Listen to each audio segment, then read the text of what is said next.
네, 자 반갑습니다. 오늘은 아시아 여자농구 기대주이자 중국 산둥 출신의 이 장쯔위라는 선수를 한번 소개해 볼까 합니다. 뭐 당연히 또 NBA 이야기는 아니긴 합니다만 뭐 큰 이변이 없는 한 WNBA 무대에서 이 선수를 볼 수 있는 건 뭐 시간 문제라고 생각을 하고요.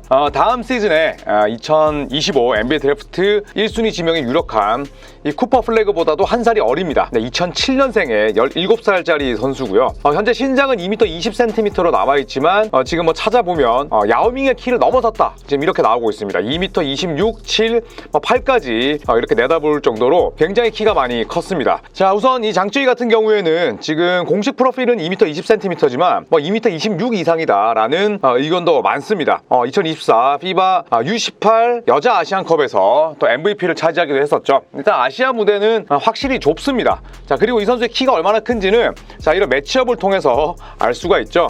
일단 인도네시아와의 경기나 그리고 또 일본과의 경기에서도 또 엄청난 성과를 냈었는데 신장이 뭐 보통 큰 게 아닙니다. 혼자서 다른 차원의 공기를 마시고 있다라고 볼 수가 있겠는데, 특히 이 U18 대회 일본전이 백미였죠. 지금 일본 같은 경우에는 연령별 대표팀의 이런 경쟁력이 굉장히 좋습니다. 뭐 아시아 무대에서 최고 수준을 볼 수가 있는데, 자, 이 일본을 상대로 무려 16리바운드 그리고 어시스트 5개, 스틸 2개, 야투를 22개 중에 20개를 집어넣었어요. 야투를. 네, 자유투를 이렇게 집어넣어도 무시무시한데 22개 중에 20개 집어넣으면서 U18 아시아컵 기록을 세웠습니다. 네, 그리고 44득점. 자, 그 전까지는 2022년 이 대만의 샤오 위연이라는 선수가 세운 39점이었는데 이 기록을 깼습니다. 자, 동나이 때의 그런 레벨에서 뛰기에는 장쯔위의 실력이 뭐 천상계라고 볼 수가 있겠고요. 이미 많은 WNBA 팀이 관심을 가질 정도로 이 선수의 프로 무대 또 일본 진출은 그냥 시간 문제다라고 볼 수가 있겠죠. 자, 지금 이 영상 보이시나요? 굉장히 또 친절하기도 하고 허리를 한참 숙여서 저렇게 사인을 해줘야 될 정도인데, 자, 그렇기 때문에 1980년생이었던 야오밍과도 지금 비교가 되고 있습니다. 자, 키를 감안했을 때 스피드가 그렇게 느리지 않다라는 평가를 받고 있고요. 네, 그리고 슈팅도 훌륭하고 거의 점프를 뜨지 않고 슈팅을 던지고 있죠. 자, 잡자마자 바로 이렇게 득점이 가능하다 보니까 야투 미스는 거의 없고요. 자, 이렇게 탭을 해서 바로 도는 장면까지 나오고, 기본적으로 저 정도 키가 되는 선수들은 슈터치가 나쁜 경우가 많습니다. 네, 하지만 장쯔위는 그렇지가 않죠. 특히나 득점을 위해서 거의 점프를 하지 않아도 되는 그런 장점이 있고, 그리고 CNN에서도 이 선수의 장점을 보도할 정도인데 진짜 고목나무의 매미처럼 이렇게 영상으로 보니까 진짜 압도적이긴 하네요. 왜냐하면 이게 사실 남자 무대에서는 저 정도 키 선수들이 NBA라든지 아니면 국제 무대에서 잘 못하는 경우도 많았었거든요. 그런데 사실 여자 무대에서 2m 26, 2m 28이면 와, 이거는 진짜 압도적입니다. 지금 그냥 점프하지 않고 스냅만으로도 그냥 슈팅을 던지잖아요. 그러니까 드리블이 필요 없어요. 드리블이 필요 없고 안쪽에서 자, 이렇게 리바운드도 대충 올려놓은 숏들을 그냥 다 잡아냅니다. 자, 그리고 윅사이드 쪽 빠졌다가 덩커 스팟에서 그냥 마무리. 골대가 왜 이렇게 휘어있는 거 같냐. 자, 그리고 이번에도 잡고 드리블 치지 않죠.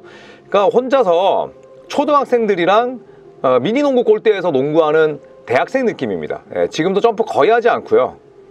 손도 워낙 크다 보니까 거의 일반 성인들이 핸드볼을 약간 잡는 느낌. 자, 그리고 왼손도 이렇게 잘 씁니다.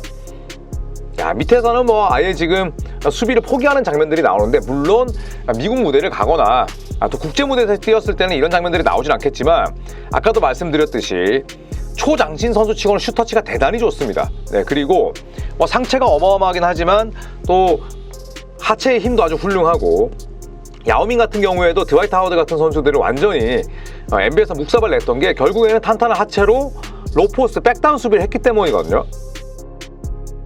그런 측면을 감안했을 때, 자, 이런 상하체 밸런스도 굉장히 좋아 보입니다.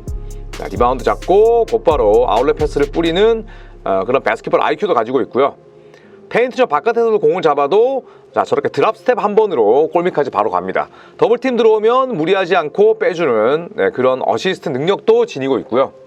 안쪽에서 싸워주다 보니까 또 바깥쪽에서도 기회가 나고 또 곧바로 리바운더로 변신을 합니다.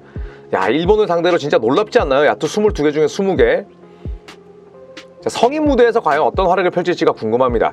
2007년생이었기 때문에 2024 파리올림픽에 출전하지 못했어요. 네, 대신에 2028 LA 올림픽은 20살이 넘습니다. 네, 그래서 출전을 할 수 있게 되고 그때쯤이면 뭐 WNBA로 가 있지 않을까 생각이 드는데 야 진짜 무시무시합니다. 네, 공 잡고 판단이 빠르고 드리블을 칠 필요가 없다는 걸 본인이 굉장히 잘 알고 있고요. 와 진짜 이거는 뭐 밑에 있는 선수 너무 열받을 것 같은데 어부바하면 안 되나? 이야 근데 굉장히 슈터치가 좋죠. 네, 저는 그 부분을 높이 평가를 하고 싶어요. 저런 상황에서 예를 들어 기름손이거나 아니면 뭐 스냅 터는 게 그냥 뭐 레고 손목이거나 이랬을 때는 아무리 키가 커도 단일 경기에서 야투 20개, 22개 중에 20개 넣지 못합니다. 그것도 뭐 일본인데. 자 그렇기 때문에 근데 진짜 이거 야오밍이 뭐 아시아 무대에서 뛰는 것과는 달라. 우리는 야오밍이 뛰었던, 물론 야오밍이 그때 애기긴 했지만 23살의 야오밍을 2002년 아시안게임 결승전에서 이긴 적이 있거든요. 근데 장쯔위는 못 이기겠다 이거는. 네, 아시아 무대에서는 지금 같은 연령대 중국이 이거는 뭐 진짜 어마어마합니다. 자 이렇게 영상으로 보니까 더 놀랍습니다. U18 대회에서 또 MVP를 받았었고 특히나 국제무대 데뷔전에서 야투 9개 다 집어넣으면서 13분 만에 19점을 집어넣기도 했었고요. 그리고 힘이 좋은 뉴질랜드를 상대로도 야투 80% 또 36득점, 리바운드 13개, 블락샷 4개를 기록했습니다. 올림픽에 참가하려면 일단 선수들이 최소 18살이 돼야 됩니다. 그렇기 때문에 장쯔위가 18살이 되는 해가 2025년 5월 1일이에요. 이제 6개월도 안 남았죠. 그렇게 되면 이제 18세가 되고 2024 파리 올림픽은 놓쳤지만 2028년 LA 올림픽에는 출전할 수 있습니다. 자 일단 현재 WNBA에서 뛰고 있는 선수로 한슈라는 유명한 선수가 있죠. 우리나라도 굉장히 많이 맞붙었던 베테랑인데 현재 뉴욕 리버티에서 뛰고 있고요. 이 선수의 키가 6피트 9예요. 그러니까 2m 한 6cm 정도인데 그 한슈보다도 20cm가 더 큽니다. 우리나라가 한슈를 만났을 때 진짜 거대한 장벽처럼 느껴졌거든요. 정말 만리장성 그 자체였단 말이죠. 그런데 여기에 20cm가 더 크고 더 젊고 더 날랜 장쯔위 선수가 들어왔으니 중국은 한동안 여자 농구만큼은 아시아 무대를 또 호령할 수 있지 않을까 생각을 합니다. 그래서 한슈의 뒤를 잇는 그런 스타가 될 수 있을 것 같아요. 이 한슈 같은 경우에는 2019년 WNBA 드래프트에서 뉴욕의 2라운드로 지명이 됐었는데 2016년에 FIBA 17살 이하, 그 다음에 2017년에 19살 이하 여자 농구 월드컵에 참가를 했었고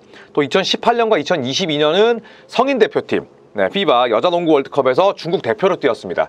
뭐 아무래도 장쯔위 선수도 비슷한 길을 걸을 수 있지 않을까 생각이 드는데 야오밍이 일단 중국 농구협회 또 중국 국가 차원에서 야오밍을 뭐 엄청나게 또 케어하고 물론 나중에는 혹사시키면서 야오밍이 NBA에서 10년도 못 뛰고 결국에 은퇴하게 만든 장본인이 되긴 했지만 국가 차원에서 장쯔위 선수를 엄청나게 케어한다고 해요. 자 그리고 만약에 이 선수가 WNBA를 간다면 WNBA 역사상 두 번째로 여자 농구 선수 7푸터가 됩니다. 그러니까 2m 13cm 이상 선수가 되는 거죠.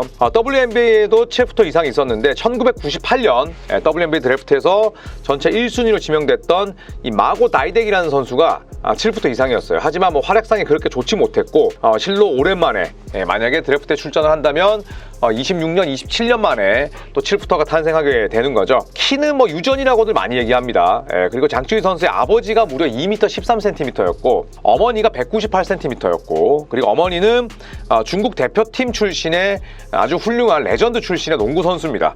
그래서 어릴 때부터 5살 때부터 이 장쯔위 선수는 엄마한테 농구를 배웠대요. 그러니까 엄마가 뭐 워낙 뛰어난 농구 선수였고 그리고 또 뭐 기본기를 잘 가르치다 보니까 지금 장쯔위 선수의 슈팅이나 슈터치 뭐 그 다음에 슛 메커니즘을 보면 엄청나게 키가 큰 선수 같지가 않죠. 키가 굉장히 크다 보면 내가 키만 믿고 혹은 내 신체 조건만 믿고 나머지 기술을 등한시하는 경우가 왕왕 있습니다. 근데 장쯔위 선수는 그렇지가 않다는 거죠.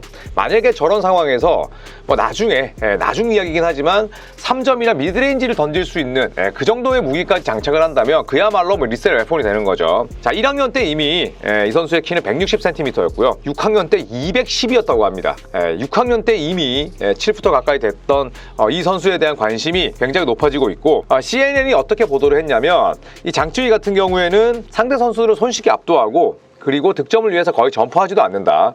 그리고 수비에서 엄청난 능력도 발휘하면서 동시에 제법 긴 거리에서도 훌륭한 슈팅 정확도를 보여줬다. 언젠가는 WNBA에서 볼 수 있는 자원이다. 이렇게 평가를 했습니다. 자, 어쨌든 지금 장쯔희 선수의 공식적인 키에 대해서는 설왕설래가 많습니다. 아시안컵 당시 공식 사이트에는 이 선수의 키가 2m 20cm였는데 이번 청소년 대회에서는 2m 23cm로 나왔고요. 그리고 일각에서는 무조건 야오밍보다 더 크다. 야오밍의 키를 넘어섰다. 또 이런 의견도 있습니다. 자, 어쨌든 우리는 향후 10년 넘도록 이 장쯔희 선수의 활약하는 장면을 가까이서 지켜보게 될 텐데 우리나라와 국제대회에서 맞붙든 아니면 WNBA로 진출을 하든 굉장히 이 장쯔희 선수의 플레이를 지켜보는 건 또 다른 재미가 되지 않을까 생각을 합니다. 자, 우리나라에서 이런 유망주가 나오면 얼마나 좋을까 싶긴 합니다만 그래도 아시아에서 모처럼 WNBA를 또 흔들 수 있는 그런 아시아 선수가 나왔기 때문에 또 한번 소개를 해봤습니다. 자, WNBA로 갔을 때 또 이 선수의 활약이 어떨지 벌써부터 기대가 됩니다. 자, 이상 2m 26cm가 넘는 장쯔희 선수에 대해서 살펴봤습니다. 고맙습니다.